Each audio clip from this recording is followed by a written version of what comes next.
Hello, you're listening to Mike Madden on the Art Show podcast. Here you will find interviews with authors, musicians, artists and anyone else in and around the arts. Some of the interviews are taken direct from the Art Show on Expat Radio, with one or two specials in between.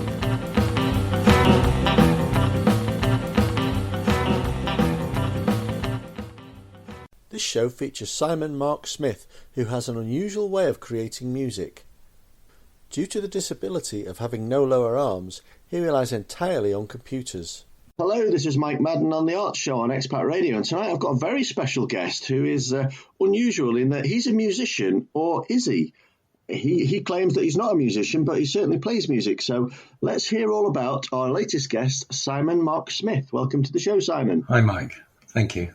It's an intriguing introduction, and you're not musically trained and you can't play any instruments, but you do play a considerable variety of songs. So just explain how you create your music. Okay. Well, I was born with no lower arms, and a friend of mine says the only reason why I can't play any instruments is because I'm a bit lazy, because there's all these videos online of people with no arms playing pianos and things like that. So I don't know if I can blame my arms for that. But anyway, that's partly why I don't play instruments. But I really was into computers from a very early time, from the ZX81 back in the 80s.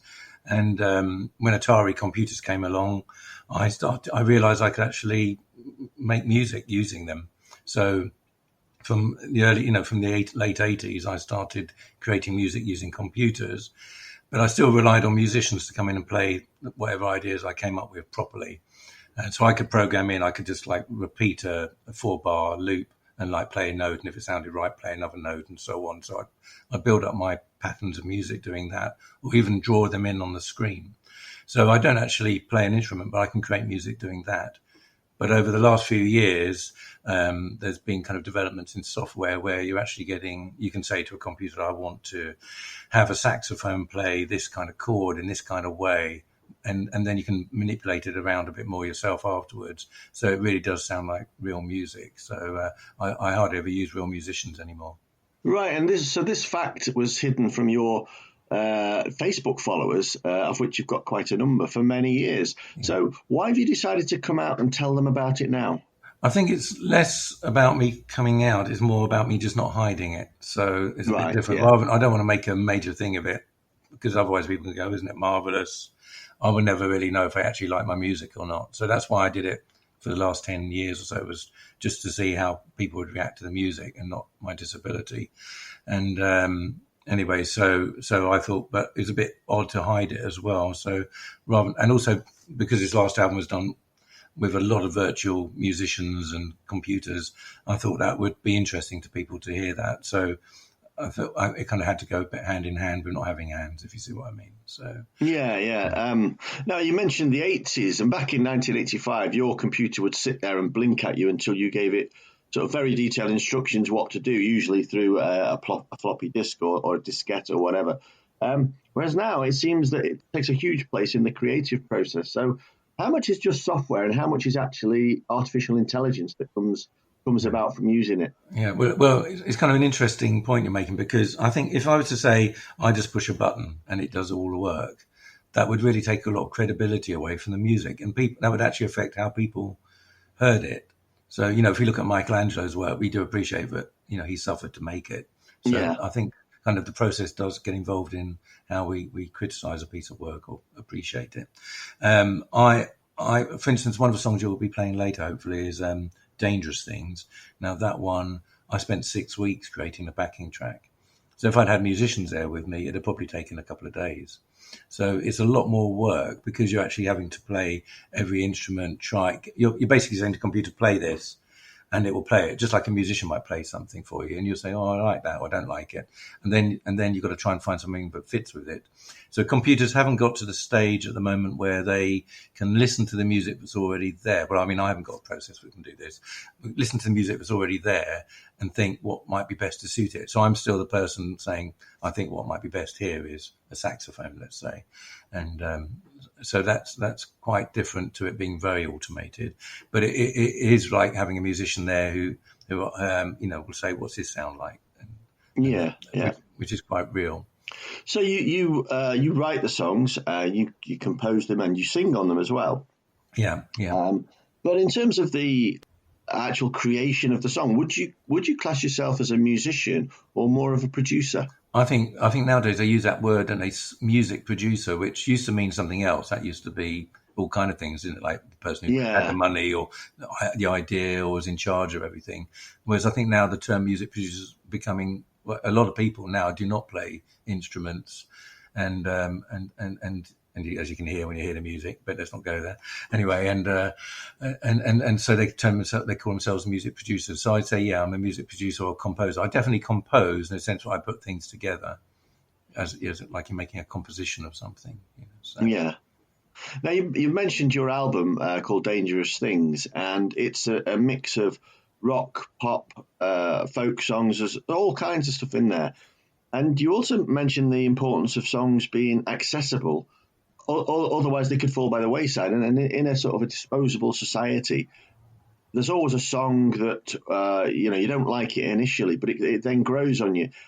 And are you sort of in that space where your songs, you need to listen to them several times? Do you think people could just grasp them and go with them? I think I've done a mixture on that album because one of my friends, he took the album, he said he'd been having it in the car, and he said there was quite a few songs at first. He just thought, oh yeah, so what kind of thing. And after some time, they've actually become growers to him. And I think that's the trouble at the moment with the music world. I mean, the way music's going now is you're getting a lot more exposure if you put one song out on Spotify than if you put a whole album out. So if you put 10 songs out individually, you'll actually get on loads of playlists. Whereas if you put an album out, you'll get one song from the album out on the playlist. So loads of people are putting one song at a time. And of course, then they're kind of thinking, well, will people actually listen to this any more than 10 seconds if they don't like the initial, if they don't like it? And whereas when we were younger, we had albums, we had to listen to the whole album because we couldn't be bothered to get up and move the needle across. So eventually we started liking music. I mean, songs we didn't initially like. So I think the way we're listening is actually going to affect that kind of, the kind of the growers, the songs which we find are growers. And so I'm thoughtful when I'm making putting an album together about having a few tracks at first, let's say, that will kind of get people to listen a bit more. And then, the other ones I put on there for people who are going to listen to it over and over again. So they get hypnotized by it. Yeah, it's a good way of putting it because those old record players, they used to get to the end of the record and then they'd start again automatically. Yeah. And our cassettes, we had auto reverse. Do you remember that? Yes, I do. Yeah. That was quite snazzy back then. Yeah, and the other thing with singles back then was they all had a B-side as well. So you got two songs for the price of one. Yeah, funny enough, I was looking at Spotify last night, and Dire Straits have just put out a song yesterday, but they put out years ago in like 2005 or earlier than that, 90 something, and it had two songs on the B-side, and one of the songs on the B-side is probably one of my favorite Dire Straits songs. So the song they put out was Heavy Fuel, I think it's called, and the B-side, one of the songs on the B-side was Planet of New Orleans, which if you've never listened to it, is a fantastically musical song by Dire Straits, probably one of the best ones. It's not one that springs to mind for me, but I must have a listen. Yeah, I think if you got a good stereo as well, it's fantastic on a good stereo production on it. Yeah. Anyway, enough about them. Let's get back to yourself and let's go to a break and play the title track from the album Dangerous Things.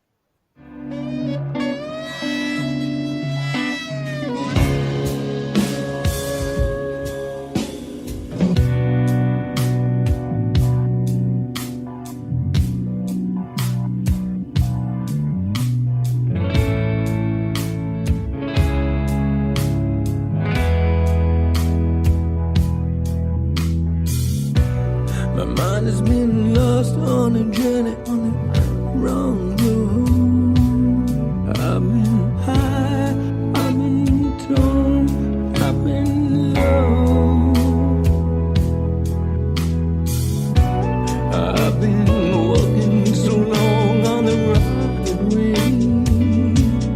I've been true to love for a long time. Oh, come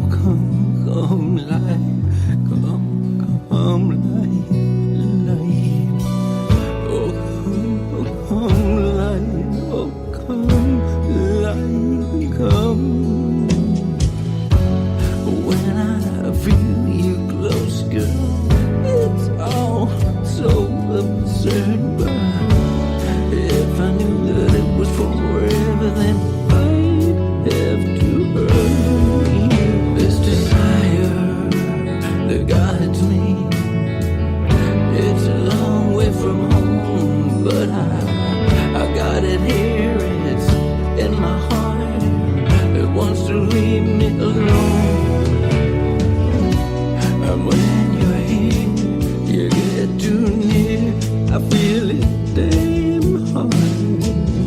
If I had it all, I'd let it fall.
You're listening to Expat Radio.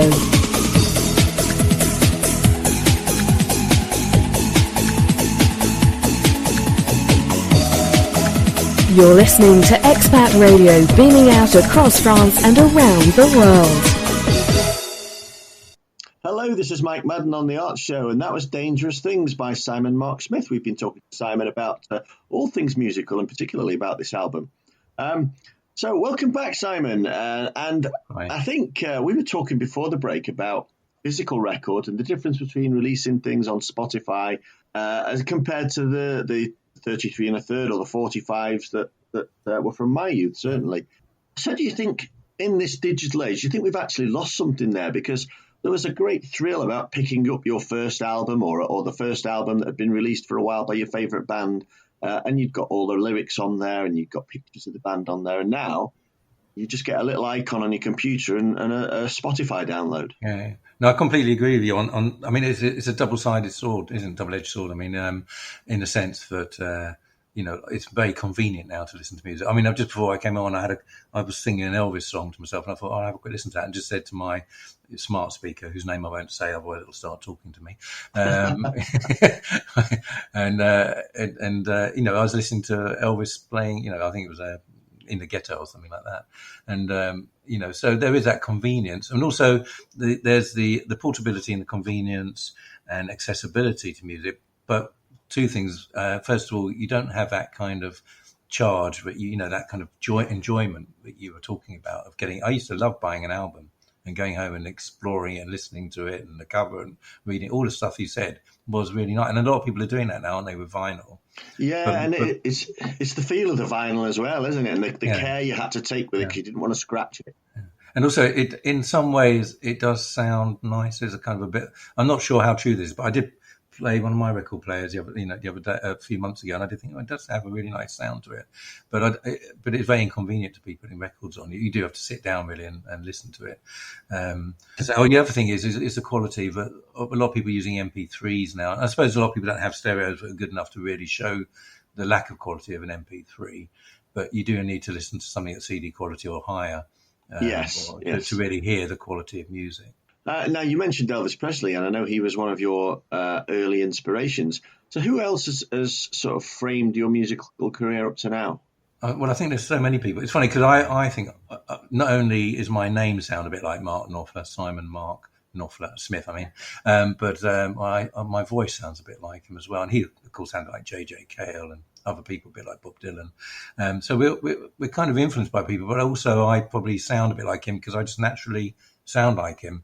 Do you see what I mean? It's my natural sound to be like. So I'm not sure if it's so much an influence. Well, I did love Dire Straits, but just where you are, where you physically sound in your voice. I suppose people can put on the voice more. But I love loads of people like Pink Floyd and loads of heavy. Thin Lizzy and loads of people really.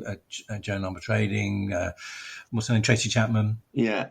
Kate Bush. So many people really. I mean, I think we I don't know what decade you spent most of your time doing with music, but the 70s and 80s were so rich with music, and I think since the 90s we've hardly had any developments in music, which is odd because we've had so much technology come along, and that used to drive musical styles beforehand. With electric guitars or synthesizers. But, the last 20 years, I can't really think of any big developments musically. My decade was absolutely the 70s and 80s. And last week we had Susie Quattro on the show, and she was talking about he was also influenced by Elvis Presley. I love Susie Quattro. Yeah. So tell her I love her. I used to watch her on Saturday morning TV. I'll send you the link to the interview with Susie. She was a wonderful guest. Obviously, Elvis has passed away, as of so many other. Recently, we've lost so many great musicians, people like Prince, David Bowie, Freddie Mercury, people like that. So, who do you think are going to shape the music of tomorrow? So, if you were sort of 12 or 13 years old today, who would inspire you musically? Well, I was listening to that. Is it Billie? I can't say. Is it Eyelash? Anyway, and she's quite influential at the moment. I was watching her the other day because they were talking about music production, and you can see how and she doesn't really. I mean, to me, she's not that distinctive or that different. That's the thing. There's not much at the moment that's really massively different. But obviously, the big stars like people like Adele, they're very influential still. And I mean, there's lots of people around who are still influential. But can you think of any musical developments in the last 20 years where, massive new kind of music that came along. No, I think we've run into sort of the certain elements of the 70s where music became a little bit stale in the mid 70s, and that kind of spawned the punk and the new wave movement. Whereas in the noughties and the sort of the last sort of 10 years or so, we seem to have hit a block of reality TV musical shows. Which is so contrived that it cuts out the hard work of the likes of yourself and other musicians. The thing is, I mean, I don't really see myself as much of an innovator. I use technology, but there will be people innovating, and the internet does give a lot of accessibility to them, which they'd have never had back in the 90s, or before that time. They would have not got distribution. So it's not as if there's not the opportunity really for people to do. It's not just that, the Simon Cowells of the world are stopping anybody really. I mean, they've got their area where they're making, they do get the lion's share. But I actually think there's something else going on at the moment where people are just they're not actually being able to find something new. Yeah. Yes, I know exactly what you mean. Now, as you've already mentioned, you've got no lower arms, which has certainly not stopped you. Obviously, you do a lot musically, but you're also a digital artist, painter, writer, and photographer. So how do you sort of balance all of these things? I know, for instance, that you've got a degree in fine art, so that would sort of tend towards the artist in you. I think what manages it mostly is what I'm getting paid for. So, like the rest of us. So if someone wants a photo job done, I'm there with my camera at the ready. And yesterday I was doing a bit of website work for someone and some photography for them. And so it's really like that. And I record other people here in the studio as well. So that happens. So yeah, really. And at night, I tend to work at night time. I'm very nocturnal. So I tend to do music. So I was up to quite late, about 3:00 this morning, working on a song. I've got 2 albums already lined up. So it's a lot, so I'm quite prolific musically, but I've got this autobiography I'm working on at the moment, which is on chapter 29, 30 at the moment, and I've only got to about age 5. No, I'm a bit older than that. I had a lot of experience at play school. So that's Susie Quattro. It's her fault. Anyway, so yeah, it's quite hard to find the time. And also, I got quite ill a few years ago. I nearly died. I got sepsis and I had burst appendix and a heart condition, and was in intensive care. And I did think time is limited, and it's really important to get things done. And so even now, I don't really like wasting time. I mean, I do. I sit there and binge watch TVs and Netflix or whatever. But I am very conscious that things have to get done. Be done. Yeah, you've overcome quite a lot of difficulties in your life, clearly, and now you sort of set yourselves different challenges, because we mentioned you've got a degree in fine art. So do you do your own album artwork as well? Yeah, I do. And the last one I did, when I first did it, the actual printers told me how rubbish it was. So I'm obviously not that good at it when it comes to printing. That's the thing. You do so much stuff on the computer now, you forget kind of how's it going to really look on a print, when printing it up. So I do all the artwork on there, and it's cheaper that way. Save a bit of money. And I guess with the hindrance of having no lower arms, do you need a certain amount of specialised equipment? And is it that easy to get hold of? I don't really use any specialised equipment. I don't use any artificial. I stopped wearing artificial arms when I was about 8 or something, 9.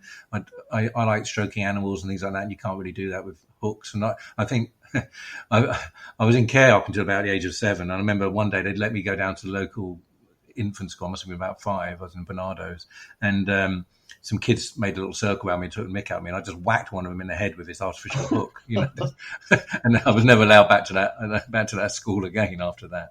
So maybe they were taken off of me. I was probably a bit dangerous with them, but I didn't really like that. I've got a couple of straps I put on my arm, which are like if I'm buttering some bread, something like that, I might put a knife up there. I mean, it's a bit slow doing it, but I can do that. So in terms of practical things, I don't really use many adaptions at all, really. Right. So and for the computer, I actually just type with my paws.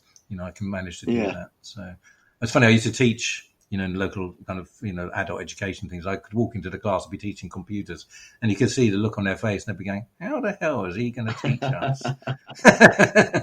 Well, they get a pleasant surprise, no doubt. Yeah. It's been a great conversation. I'm just keeping my eye on the clock. We're running out of time a little bit here. So, what have you got planned for 2020? We know you've got an album out now, but what's 2020 going to bring? I've got 2 albums. I'm just going through them, but I'm going to release them kind of single by single this time, rather than waiting to do whole albums. So that's because of Spotify. So that has changed how I'm working, and so there'll be songs coming out every month or so, I imagine, over the next year, and try and get this autobiography done as well. So that's my main things. Also, I'm trying to sell my house and get another house. So that's the thing. Practicalities and housework are the artist's enemies. Really. Yeah, indeed. The mundane jobs that just won't go away. Yeah. It's been a fascinating conversation there, but we are running out of time now. So in the minute or so we've got left, just let our listeners know where they can find out a little bit more about you. Okay, well, my name is Simon Mark Smith on Spotify. I've got a website, simonmarksmith.com.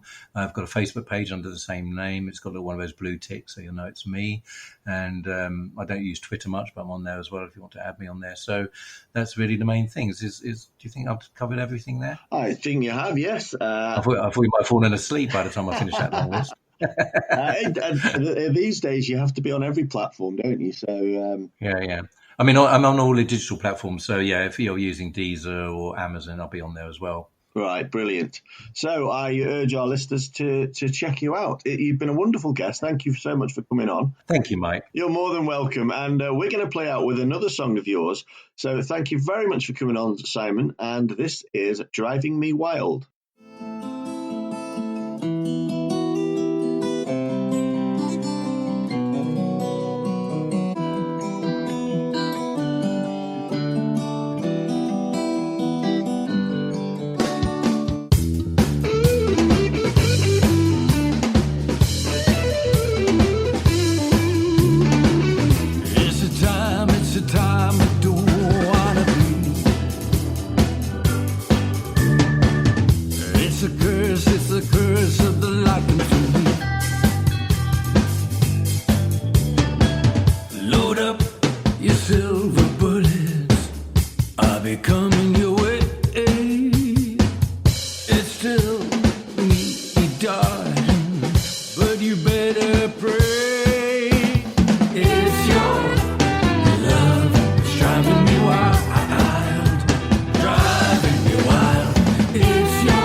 You've been listening to the Arts Show podcast with Mike Madden.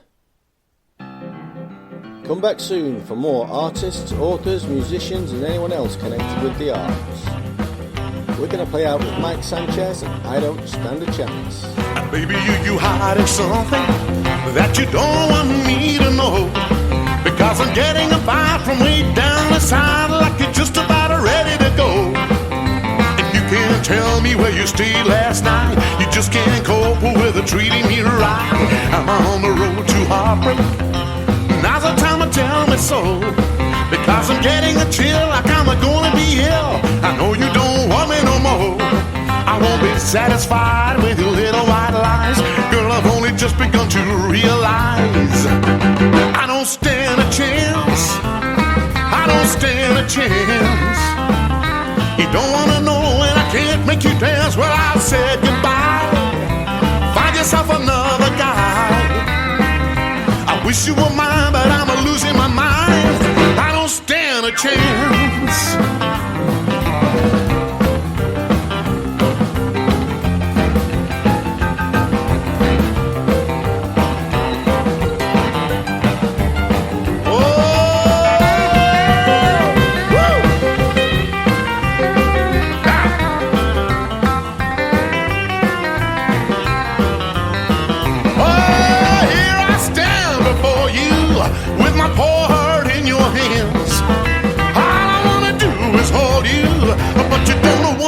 This man, I'm on the road to heartbreak.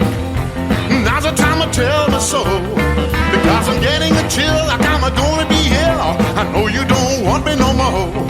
I won't be satisfied with your little white lies. Girl, I've only just begun to realize I don't stand a chance. No, I don't stand a chance. You don't wanna know and I can't make you dance. Well, I'll say goodbye. Find yourself another guy. I wish you were mine, but I'm losing my mind. I don't stand a chance. I don't stand a chance.